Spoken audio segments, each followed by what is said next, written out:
Olá pessoal, vamos continuar Fédon, hoje parte 19. Eu parei quando Sócrates estava dizendo o seguinte: não existe nada pior do que alguém passar a odiar o raciocínio.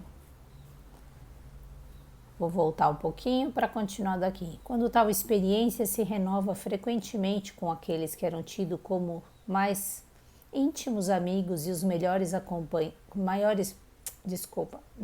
companheiros, acaba-se a força de muitos choques por ganhar aversão a toda a gente e por crer que não existe absolutamente nada de são em ninguém. Nunca reparaste que é isto que se passa? Sim, disse eu. Não é uma vergonha, prosseguiu. Não é evidente que um tal homem, quando entra em relação com outros homens, não tem qualquer conhecimento da humanidade?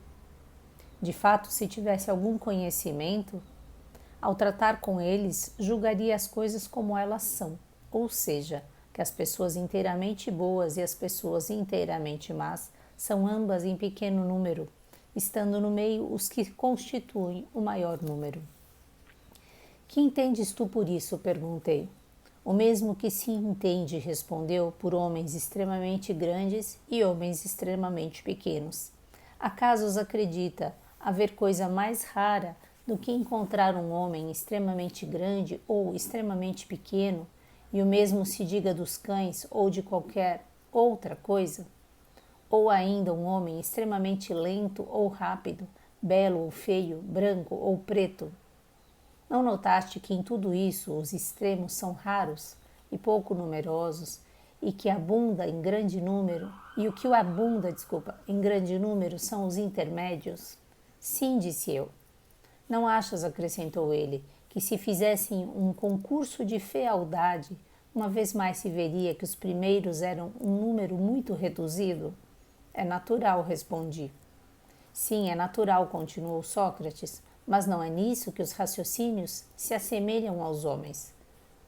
Foste tu que me puseste há pouco esta questão e eu segui-te.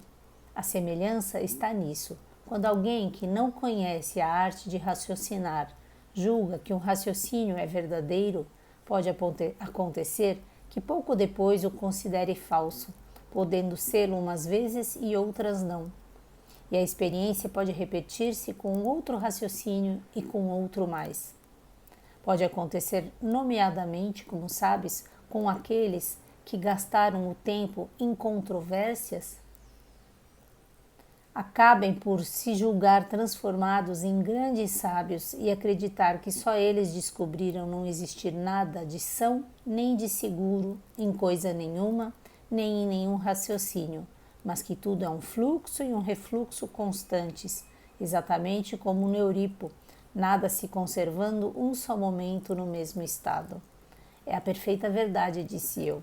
Então, Fédon, continuou ele, se é certo que existem raciocínios verdadeiros, sólidos e suscetíveis de serem compreendidos, não seria coisa de lamentar ver um homem que, por ter ouvido raciocínios que, embora parecendo os mesmos, uma vez parecem verdadeiros, outras falsas, acabasse mal-humoradamente por lançar a culpa sobre os raciocínios, em vez de se acusar a si próprio, continuando depois, durante o resto da vida, a odiar e aviltar os raciocínios e privando-se assim da verdade e do conhecimento da realidade?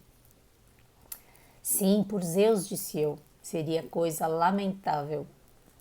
Acautelemo-nos, pois, antes de mais, prosseguiu, para que essa desgraça não nos aconteça. Não deixemos entrar em nossa alma a ideia de que poderia não existir nada de são nos raciocínios. Convençamo-nos antes de que somos nós quem não é ainda são e que é preciso aplicar-nos virilmente em consegui-lo, tu e os outros, em face de todo o tempo que vos resta para viver, eu em face apenas da morte. Na verdade, mesmo a propósito da morte, receio bastante neste momento não possuir o espírito filosófico e ser litigioso como as pessoas desprovidas de qualquer cultura. Quando essas pessoas discutem alguma questão, não se preocupam em saber o que são as coisas de que falam.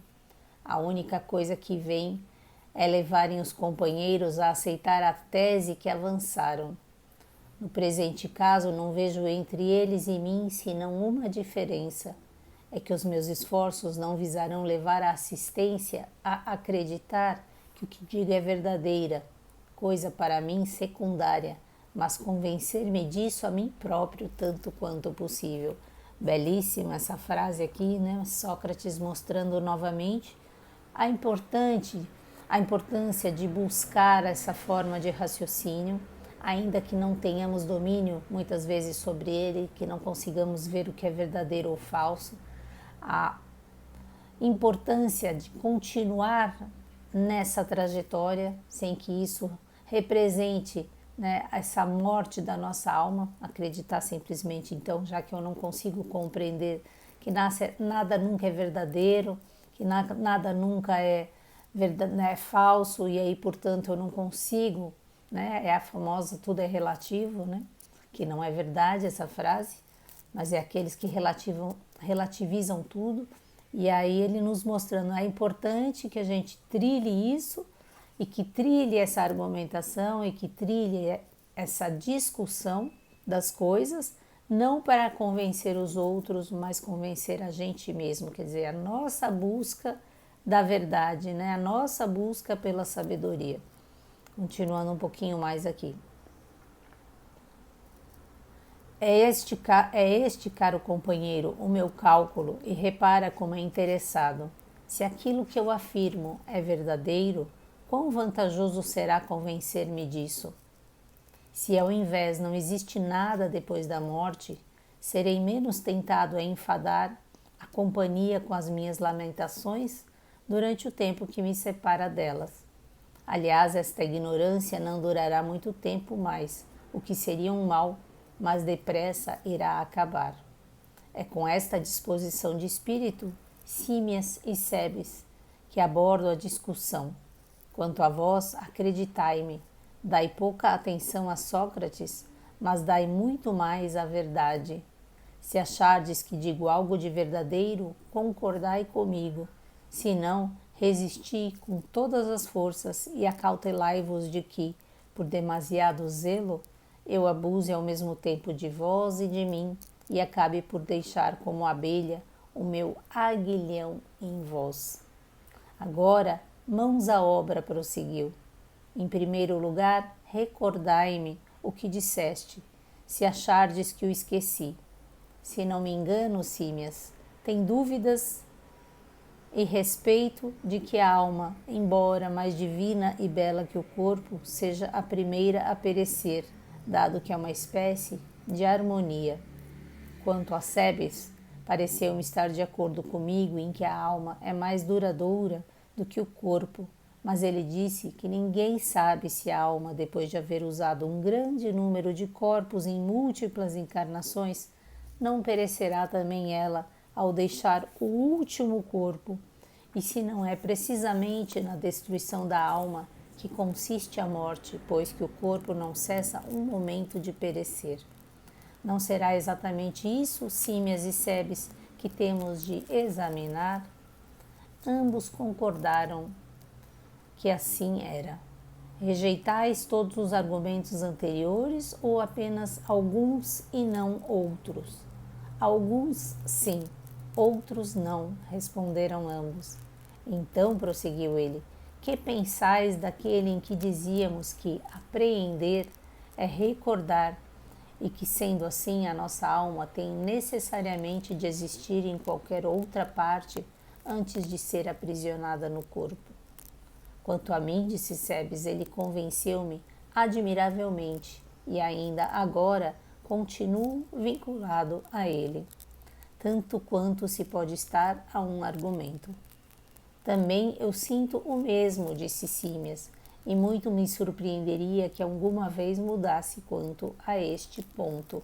Eu vou parar por aqui, só mostrando novamente de que forma Sócrates vai raciocinando e discutindo. Então ele fez uma ampla exposição, as pessoas, Símias e Sébias, fazem as suas perguntas e seus questionamentos. Ele agora vai rever, pergunta a pergunta que foi feita, né?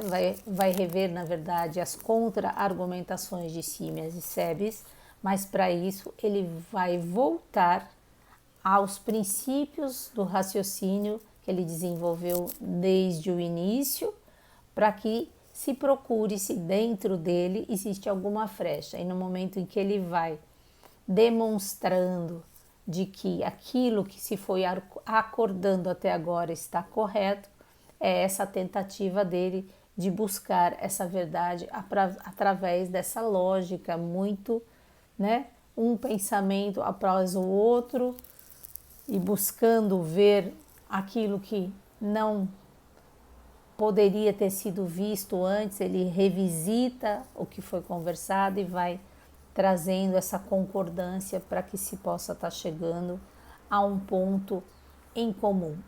Tá bom? Continuamos amanhã, se Deus quiser. Bye, bye.